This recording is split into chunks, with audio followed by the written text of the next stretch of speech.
Good morning, everyone, and welcome to the exclusive interview of AgriNext Awards and Conference.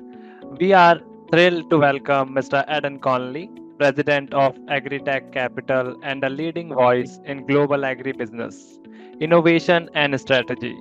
From his work in nutrition and international marketing to his leadership with IFAMA, Mr. Connolly brings a wealth of experience shaping the future of food systems worldwide.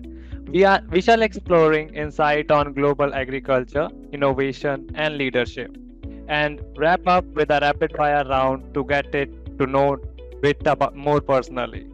So let's dive into it. So, how are you, Mr. Aaron? Very good, thank you. Thanks for the invitation. So, could you please tell our audience a bit about yourself and your background? Of course, I'm Aidan Connolly, as you said, President of AgriTech Capital. I'm sitting in Beijing, China today.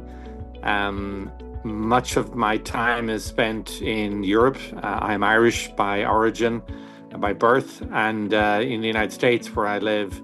But I travel around the world speaking about agtech themes, particularly of interest, digital technologies, artificial intelligence, and indeed have a long history in nutrition of how to feed animals and how to feed plants and how to feed human beings.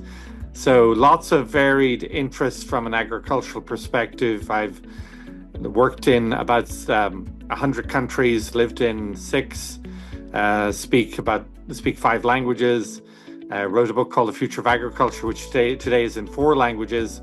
And so delighted to have the opportunity to learn more about the world through my travels and share my thoughts when I go to conferences. Looking forward to your conference as well for the same reasons. Okay, that is great. So let's coming down to the questions. And my first question to you is, the global food system is under pressure with rising population, climate change, and resources constraint. From your perspective, what should be the top strategy priorities for agribusiness leaders today?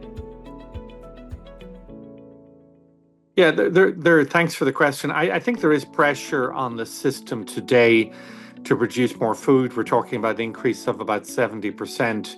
In particular, consumers are shifting towards more animal protein. So the need to consider how to produce milk, meat, and eggs has never been greater. I think we can get there by increasing the precision with which we feed and use nutrients today, and that's something which I think is absolutely essential.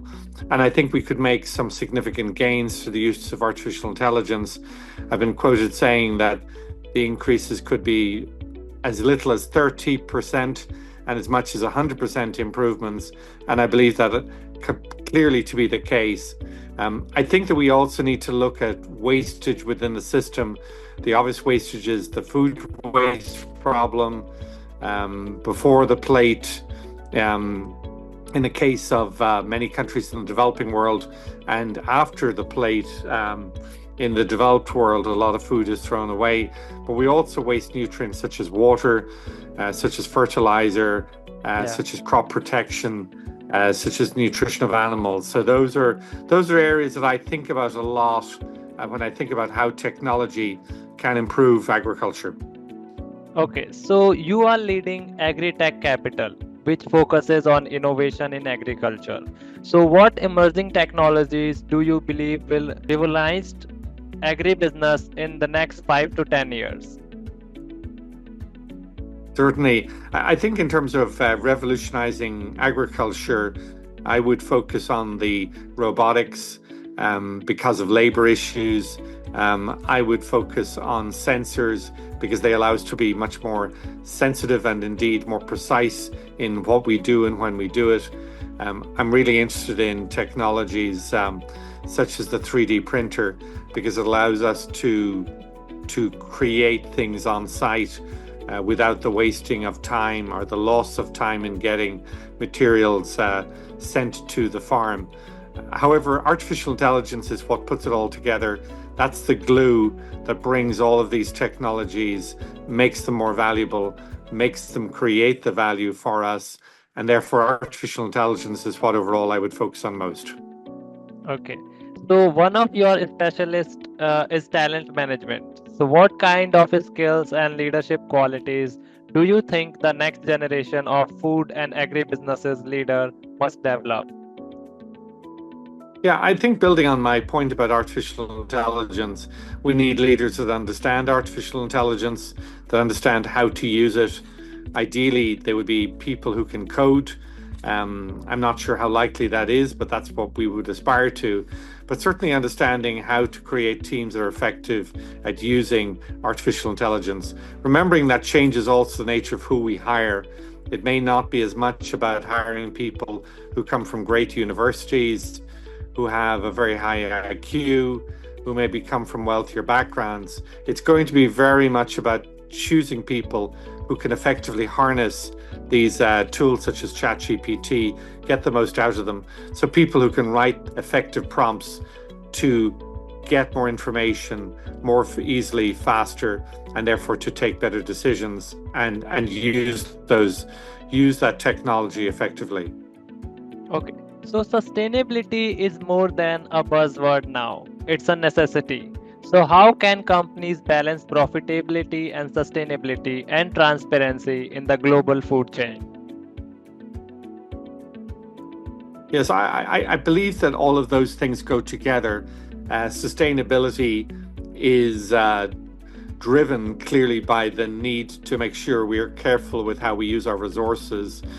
To be more cautious with resources also can improve the productivity and the profitability of the farm.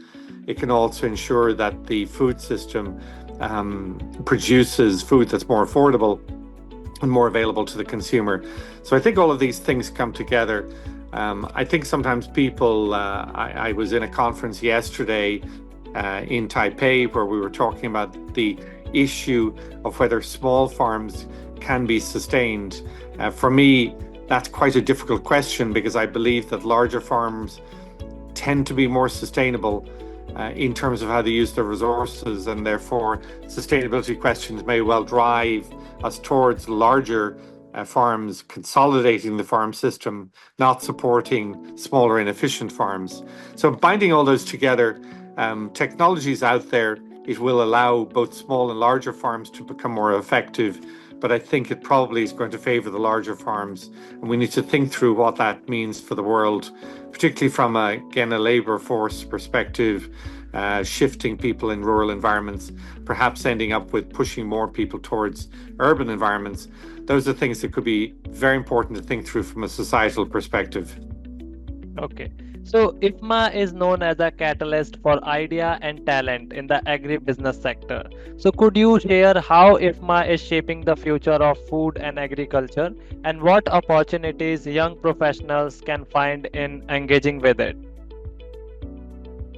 Yeah, IFAMA is an organization that was created by a professor from Harvard about 40 years ago.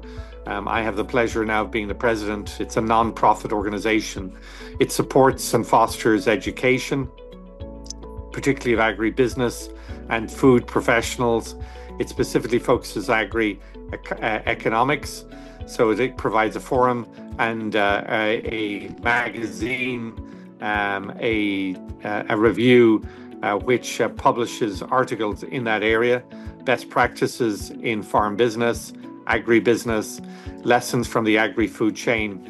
For young people, it particularly is really interesting that it supports also case competitions, both at global level during its annual conference. Last year it was in Brazil, next year in Ireland, but also holds these conferences at regional level, which are often held online, making it more accessible to people to participate in those case competitions. It's great experience for you in your future career, but also gives you something that you can talk about with other professionals. Yeah, so you have worked across different countries and industry. So looking back, what has been your most transformative experience in international business and what did you teach? Yeah, so in my career, which encompassed Ireland, France, Brazil, the US, living in places like Washington, DC, visiting China more than 50 times. And indeed, as I mentioned earlier, almost 100 countries globally. But I would say the chance to go to Brazil was particularly transformative. Brazil has become a powerhouse in terms of agriculture. It's a leading exporter of 32 commodities today.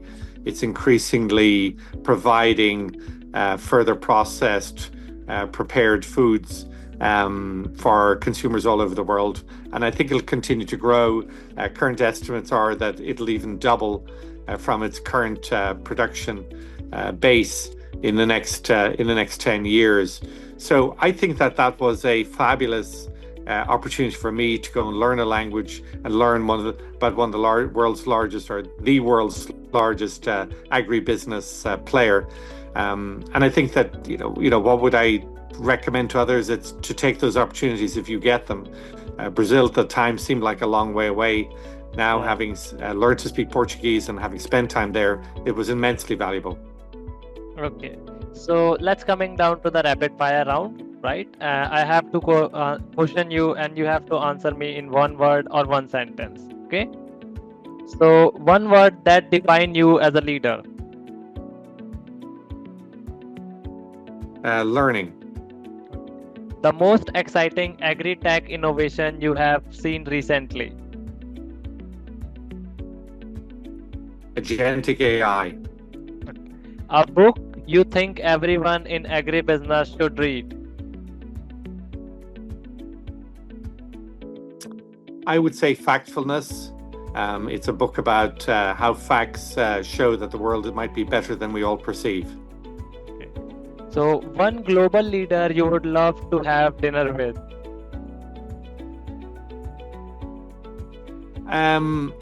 I certainly would like to have dinner with Yuval Noah, who's written a lot about AI. So that's who I'd like. I probably would like to have also considered having dinner maybe with the Pope because of his ability to stand outside politics. Let's go with Noah first and see if I get the Pope later. If not agribusinesses, which career would you have pursued?